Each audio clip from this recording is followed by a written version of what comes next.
নে বল কর নন্টে। এইবারেতে নির্ঘাত বোল্ড করব।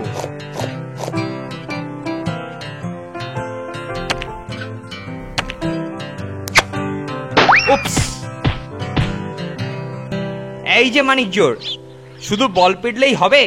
তাহলে কি করতে হবে শুনি?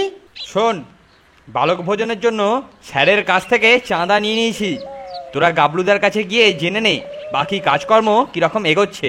ঠিক বলেছ কেলটুদা, আমরা এক্ষুনি যাচ্ছি। গাবলুদার কাছে গিয়ে বালক ভোজনের মেনুটা বেশ জমিয়ে ঠিক করতে হবে। তা যা বলেছিস, এখন গাবলুদাকে বোধহয় ক্লাবেতেই পাবো। ঠিক বলেছিস, ওখানেই আগে দেখি।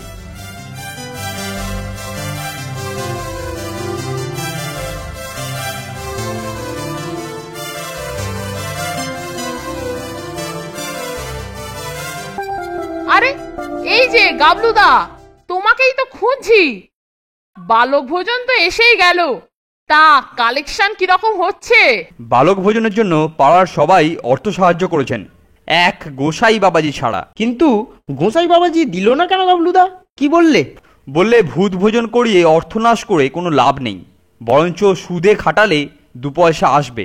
বলো কি গাবলুদা, ওই সুদখোর কঞ্জুস ভণ্ডটা তোমাকে এইসব কথা বললে? একটা সৎ কাজের জন্য 5টা টাকা পর্যন্ত দিতে পারলো না? না দিলে তো আর কি করা যাবে বল, ও ছেড়ে দে। ঠিক আছে, তুমি ওটা আমাদের ওপর ছেড়ে দাও।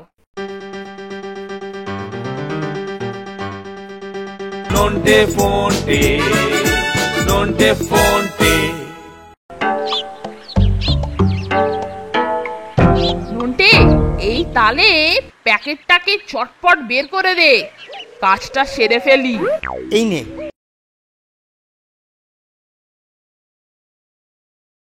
নন্টে ফোনটে, নন্টে ফোনটে।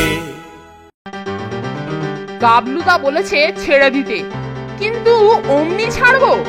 ওই রকম অশালীন উক্তির জন্য 5-এর 10 গুণ আদায় করে ছাড়বো। কিন্তু জুলুম করলে গাবলুদা রাগ করবেন ফোনটে। জুলুম করব কেন, নিজেই দেবে। আচ্ছা, বাবাজি তো মাছ মাংস কিছুই খায় না, তাই না রে নন্টে? হ্যাঁ, বৈষ্ণব কিনা, তাই ঘোরতর নিরামিষাশী। রোজ ঠাকুরের কাছে ভোগ দিয়ে তবে কিছু খায়। একটা দারুণ বুদ্ধি এসেছে, শোন তাহলে। কিন্তু ও দিয়ে কি হবে রে ফোনটে? হবে হবে, ওই দিয়েই হবে। যেরকম বলেছি বাজার থেকে কিনে রেস্টুরেন্ট থেকে ভাজিয়ে নিয়ে আসবি।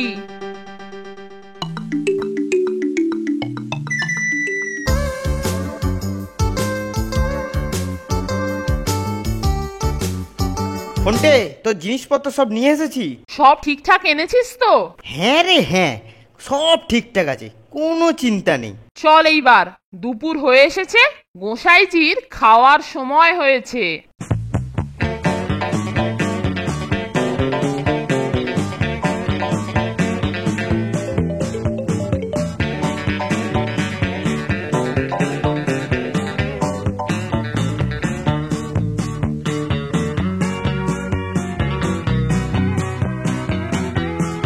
গোসাই বাবাজি, ও গোসাই বাবাজি, গোসাই বাবাজি। রাধে কৃষ্ণ, রাধে কৃষ্ণ। তো বাবাজিদের তো বলেই দিয়েছি, অর্থ দিয়ে অনর্থ করতে পারবো না। রাধে কৃষ্ণ, রাধে কৃষ্ণ, কৃষ্ণ। আগে আমরা তো ওইসব অপকর্ম করতে আসিনি প্রভু, আমরা তো আপনার প্রসাদ পেতে এসেছি। বাহ বাহ বাহ বাহ বাহ, বাবাজিদের সুমতিতে আমি যার পর নাই পুলকিত। রাধে কৃষ্ণ। হ্যাঁ, তা বাবাজিরা কিঞ্চিত অপেক্ষা করো, হ্যাঁ অপেক্ষা করো, আমি প্রসাদ নিয়েই আসছি। রাধে কৃষ্ণ, কৃষ্ণ।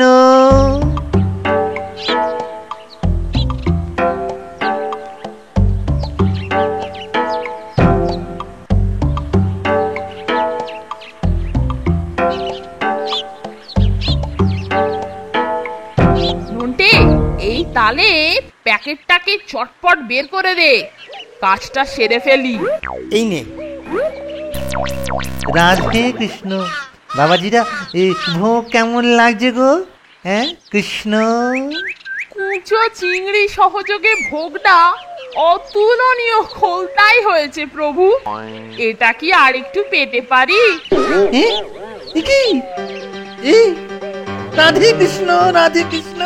এই মাছ, মৎস্য বলিস কি? অর্বাচীন পাষণ্ড, আমার ভোগে মৎস্য, মৎস্য। রাধে কৃষ্ণ, কৃষ্ণ। এই তো, আপনি নিজেই দেখুন না প্রভু। হ্যাঁ রাধে কৃষ্ণ, রাধে কৃষ্ণ, মৎস্য। তাই তো দেখছি মৎস্য। চিংড়িগুলোকে এর মধ্যে ভেজে দেওয়াতে আরো উত্তম হয়েছে। চল রে নন্টে, সবাইকে উপাদেয় প্রসাদ পাওয়ার জন্য প্রভুর বাড়িতে পাঠিয়ে দিই। রাধে কৃষ্ণ। আচ্ছা বাবারা, তোমরা নাকি কি একটা কর্ম করছো কৃষ্ণ? আরে ওসব আপনি যেতে দিন প্রভু। ওসব হলো যত গিয়ে অপকর্ম। ওসব নিয়ে আপনি একদম ভাববেন না। না না না না না, ওসব হচ্ছে অত্যন্ত সৎকর্ম। বালকের মধ্যেই তো কৃষ্ণ। হ্যাঁ এই নাও, এই নাও 100 টাকা। না না না না না, ঘুষ না, ঘুষ না, আমি তোমাদের ঘুষ দিচ্ছি না। কৃষ্ণ, কৃষ্ণে নাম করো, কৃষ্ণ, রাধে কৃষ্ণ। হ্যাঁ বাবা, এই কথা যেন কাউকে বলো না। রাধে কৃষ্ণ। নন্টে, কিরকম দিলাম বলতো? চল এইবার গিয়ে গাবলুদাকে খুশি করে দি।